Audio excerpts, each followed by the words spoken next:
As most professional pilots know, a trip in an airplane normally takes 2 to 3 days out before you just jump in the airplane to plan.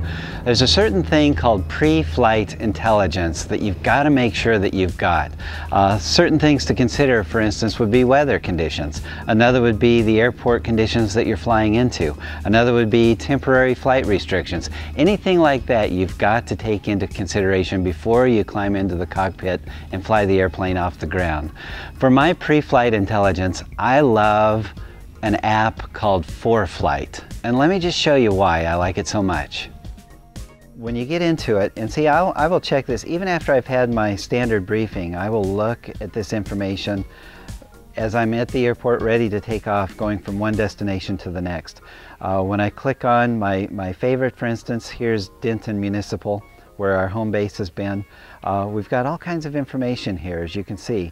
All of the frequencies, there's runway information, and then beyond that, see, I can check current conditions. For instance, today the winds are 310 degrees at 16 knots. If I want to look at the terminal area forecasts, I can get that information as well and scroll through just to see if this information is going to allow me to fly or if there are conditions that I want to be flying in or not. It also has wind information at various altitudes and FBO information. Likewise, this is one of the greatest features of the ForeFlight is the imagery tab. This will allow me to look at weather maps not only where I'm at now, but anywhere across the country. For instance, if I want to look at flight rule information, there it is. If I want to look at NextRad weather, prognostic charts, anything like that is right here at the touch of a button.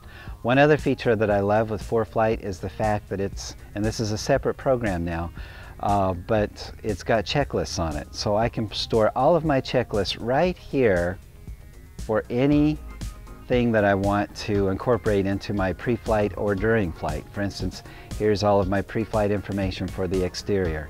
Likewise, if I want to look at information while I'm flying, for instance, landing or descent, all of these are checklists that I can just keep checking off. If it's an emergency situation, I can just push one single button, engine failure, and start going through the checklist if there's an engine failure while I'm in flight.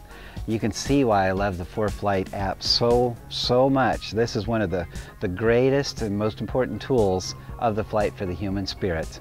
For pre-flight intelligence, I definitely recommend the ForeFlight app.